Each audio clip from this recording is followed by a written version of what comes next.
I the a-hole for canceling significant other's birthday plans after finding out I was not invited? Let me start the post off by saying my 21 female significant other's 22 male love language is gift giving. He loves to shop for people. He loves to give gifts, especially extravagant ones. For example, over the 3 years we've been together, he's given me a car, 3 dogs, a new phone, and many more smaller items. I, on the other hand, struggle with gift giving, especially for him. He is the person if he wants it, he will buy it for himself. 2 different times I had purchased him a gift before the holiday rolled around. He had went and purchased the exact same thing for himself. So finding something he both likes and doesn't already have is a struggle. This year, I decided I would go above and beyond. I set aside a couple $1,000s, a lot for me, not so much for him, to make sure I can get him extravagant gifts. This year, he discussed with me he wanted to go to Puerto Rico. Immediately, I found a 4-bedroom house, more than enough room for his friends, him and I. He also booked a yacht for us to spend a day on. That ended up being more than I set aside for, but I booked a yacht anyway, since he always goes above and beyond for me. I don't wanted him to have a great birthday. Well, tonight I asked him if I should purchase his gifts here and travel with him, or if I should go shopping in Puerto Rico. He tells me I was not coming. Note, earlier this week he discussed us going to Puerto Rico. Also discussed how his friend would be traveling with us on this trip. So he immediately sensed my confusion. He quickly started backtracking and told me I would be coming, just at the end of the week, missing his birthday. My feelings were hurt at first. To think the person I wanted to spend my birthdays with doesn't want to spend theirs with me hit a little different. My feelings soon changed, as I realized this also meant I would miss out on a yacht I went over budget on. Immediately, I went to cancel the yacht, trying to get some form of payment back since it had already been 24 hours since booking. The yacht was a surprise, so it was never mentioned. But after canceling it and only getting partial refund, I told him what I had planned. I also told him since I would have to wait 5 days after his birthday to even see him, his gifts would not be as extravagant and I would not have things like a cake decorations or anything set up for him. He told me I was the a-hole. The yacht was for him and not me, so regardless if I attended, I should have left the reservation in place. He also tells me his gifts should not change since he will see me after his birthday. I disagree. I can't imagine spending thousands of dollars on gifts for someone just to give it to them a week after their birthday. I also cannot imagine spending over $1,000 on a yacht that I would never see. Am I the a-hole for canceling my plans for a significant other's birthday after finding out I am not invited? Now for the comments. He's either trying to spend his birthday with another girl, or spending his birthday with his friends is more preferable to him than spending it with you and friends. Either way, this is red flag territory, and I'd reassess this relationship. That's honestly the vibes I got. I found a way better house in the Dominican Republic, way bigger and quite a bit cheaper. He wouldn't even look at the house there and insisted to go to Puerto Rico. I got the vibes he had someone in Puerto Rico he wanted to spend his birthday with, but I also thought that might be a tad crazy. No, trust your gut. When someone shows you who they are, believe them. I would use the time he was gone to move out. Kick him to the curb and find someone who appreciates you. He does not come across as someone who is trustworthy. And cancel the whole thing immediately. Consider any lost deposit money well spent on the cost of learning who he really is and how little he values you. I'm sorry, you deserve so much better. Not today home. You purchased a trip for him, his friends, and yourself. He doesn't get to kick you out. Cancel the whole trip and cancel the relationship. Or go on the trip without him. Bring your friends, go on a yacht. I cannot imagine my significant other spending thousands of dollars on a vacation and not bring them along. It seems really suspicious to me. Maybe he has a side chick or was planning to get a birthday action out clubbing with the boys. Either way, it was selfish for him and you deserve better. I honestly got the second option vibes too. No reason I would hinder any plans he had going on. Seems like he just had things planned he didn't want me attending. Next story. Am I the a-hole for being a downer at my husband's grad celebration? My 30s female husband, 30s male, is graduating college. His class decided to go out to celebrate with drinks after their exams, but he said significant others weren't invited. He had a routine checkup with my primary just before the celebration started, and she found a lump on my breast. I'm young, but have a history of breast cancer on my mom's side. My aunt died before the age of 35 from it. She wanted me to get a biopsy that day and referred me to the correct place. It was going to be a few hours before they could see me, as they were doing her a favor and it was obviously short notice. I was a crying mess, so my husband reluctantly agreed for me to come wait for him at the bar for my appointment time. I got to the bar, introductions were made, and although I was quite scared, I felt I was nice to everyone and as talkative as I could be. I left my husband at the bar with his classmates and went for the biopsy, followed by mammogram. It was terrifying, but my doctor was great, and a nurse held my hand through it all. When I got home, my husband was pissed at me. Apparently, I offended his classmates because I was standoffish and rude to them, and in their words, just an overall downer that brought down the mood of the celebration. He said I embarrassed him, and he regretted having me join them. I now feel terrible, like I ruined his day to celebrate with his friends, and maybe should have just kept the situation to myself so as not to bring him and them down. Added key points. Yes, husband knew all details of cancer scare as soon as first appointment ended. I'm the only one working while he's in school. I did not pay for school. And just in case anyone other than the super kind person is wondering, I've taken him to a nice dinner after every milestone was passed, and as a consolation if things haven't gone great. I worked a side job while he's in class to save up secret money, and bought him a private deep-sea fishing charter for his graduation gift. I'm not a bad wife. I do what I can within my limited means. Wait, let me get this straight. You discovered something possibly life-threatening and at least life-altering, and instead of your husband staying at your side and help you through this experience, he chooses to go to a celebration and let you wait with him in the bar before scare exams, and then had the audacity to be mad about your mood. Holy cow, girl. This calls for some serious conversation between you two. But honestly, I see red flags all over. Not stay hall big time, but your husband definitely is. Yeah, just to doubly point out here, OP, he should not have even gone to his graduation. He should have been by your side for the wait, the appointment, and the rest of the day/evening. You need to have a long think whether you want to be with a man who cares so little about you. Your husband was unsympathetic, unsupportive, and plain cruel, and his friends were damn out of line. There's no way I'd even listen to my friends criticizing my partner like that, let alone repeating the message to him. You were getting a biopsied mammogram, in itself a scary thing, but worse because you have a history of cancer. And not only did your husband not go with you, but he criticized you for acting down? I hope he changes his attitude. I'm betting the friends didn't say a word. I reckon this is all because hubby knows he was being a royal a-hole and is flipping it right back at Opie. Or worse, he mentioned where she was going, and they either directly or indirectly let him know he was totally in the wrong, and he's taking it out on her.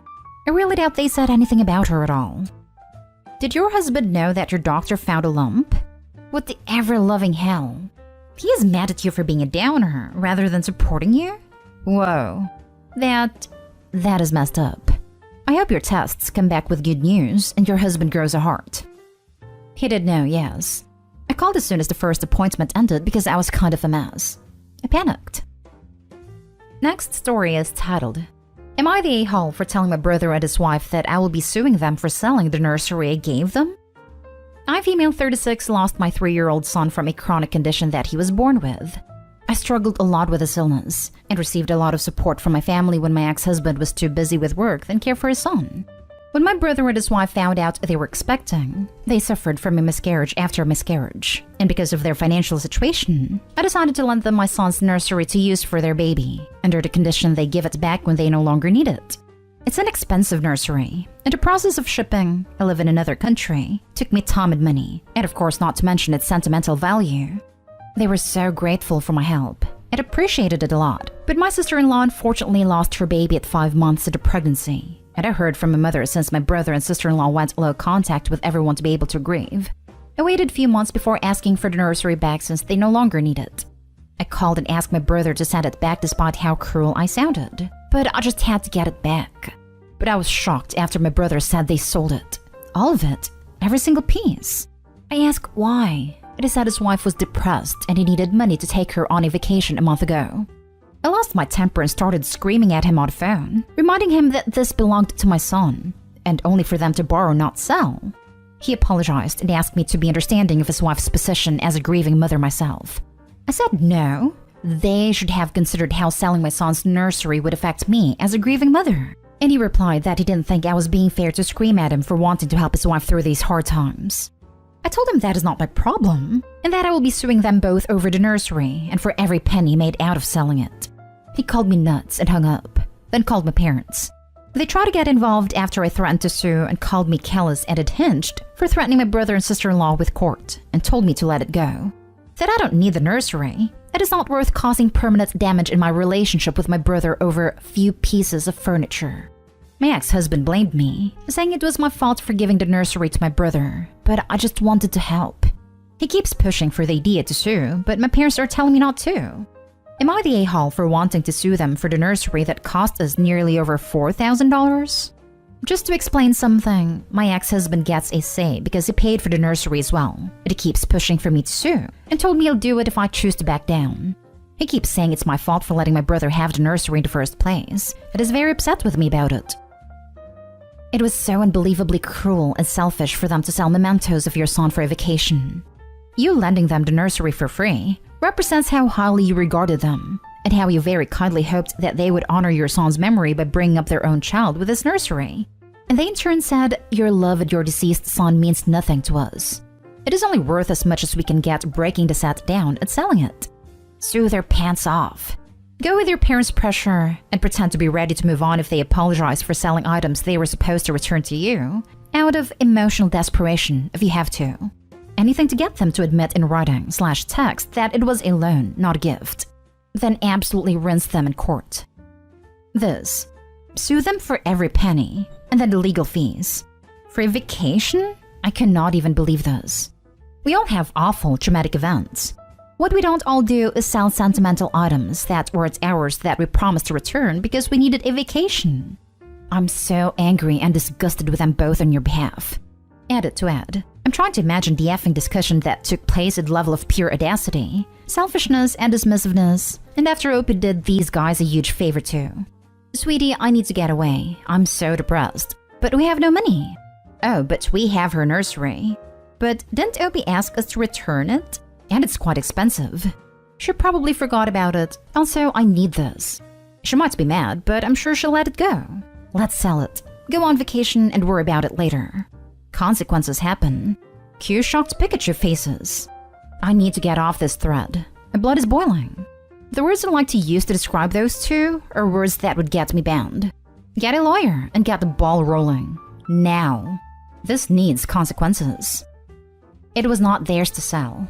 It's yours.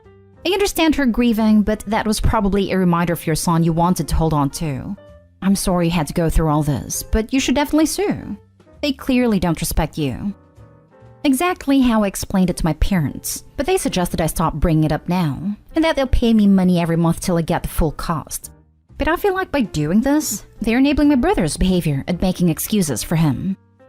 They are enabling him. He was completely out of place, and the money won't replace the memories they took from you anyway. Now for the last story. Am I the a-hole after no longer allowing my mother-in-law's friend to babysit my children after she started calling them her babies? I'm 26 female, I'm the mother of 2 kids, 4 female and 3 male. My husband, 27 male, and I both work office jobs, and due to this, we need someone to watch the kids while we aren't home. We mostly had babysitters, but a few months back, my mother-in-law, 48 female, suggested that her friend could watch them for free. I told her it wasn't necessary since we could afford a babysitter just fine, but she insisted. I didn't really see any harm in it after she kept asking, so I gave in and her friend, 45 female, started babysitting our kids. Everything was perfect for the first few months. She was always on time and always fed my kids and put them to bed at the time I suggested. My kids seemed to really like her. But about a few weeks ago, my oldest came to me and asked me if I was their real mommy. I was confused and asked her what she meant. Well, it turns out mother-in-law's friend had been telling my kids that they were her babies. And when they protested saying they weren't, she would yell at them saying that I was just their moneymaker and that she was their real mommy. I told my husband about this and he hired a babysitter on the spot. Then me and him called my mother-in-law and told her about the situation. We told her that we weren't going to have her friend over anymore because it made us uncomfortable. We even told her what my kid had told me. Well, mother-in-law didn't take it well. Over the phone, she started screaming, saying that, quote-unquote, my friend doesn't have any kids or grandchildren, so your kids are the closest thing she's had to it, and you're going to take that away from her? My husband and I tried to calm her down, but after a bit, we just hung up. I received a photo of my mother-in-law's friend crying on mother-in-law's couch later that night. I feel horrible for making her upset, but I don't like how she was telling my kids these things. I understand that she doesn't have kids, but that doesn't excuse her behavior. But for my peace of mind, am I the a-hole? Not the a-hole. If anything, you underreacted. Would your mother-in-law ever help her friends see them? To the point of taking the kids behind your back. And take them to a few sessions with a therapist. They were clearly confused, and the damage this unhinged woman did can run deeper than you know right now. Kids internalize that kind of stuff. Not the a-hole. She claimed ownership of your kids and decided to hide it from you for a long period of time. During this time, she viciously yelled at your kids for denying this claim and defending you. That's not a woman whom you want around your kids. She doesn't sound mentally stable, and it makes the kids doubt their identity and be dubious of your motherhood and your relation to them, which is vastly detrimental to them. It has the potential to cause further problems. It's sad that she doesn't have any kids of her own, but it seems like she has gone too far, and she isn't able to take care of them while thinking of them as hers and ingraining this mindset in them. She proved incapability to do that. It's not your fault. You gave her the chance to prove herself, and unfortunately she failed. You're not the ones to blame here. Mother-in-law's anger was directed at you and justifiably, but in these situations, the victims try to blame others. Moreover, I don't know if it's just me, but I found the whole sent you a picture of her sobbing thing weird. Who takes a picture of his friend whilst she's crying and sends it to someone else to guilt trip him, implying that he has caused it? It seems unhinged and unnatural. I don't know if the friend consented to this or not. If she did, she was an accomplice in an attempt to guilt trip them into making them feel guilty and rehire her. Whereas if it was done unbeknownst to her, it crosses the line. She was vulnerable, and mother-in-law took advantage of that to prove her point.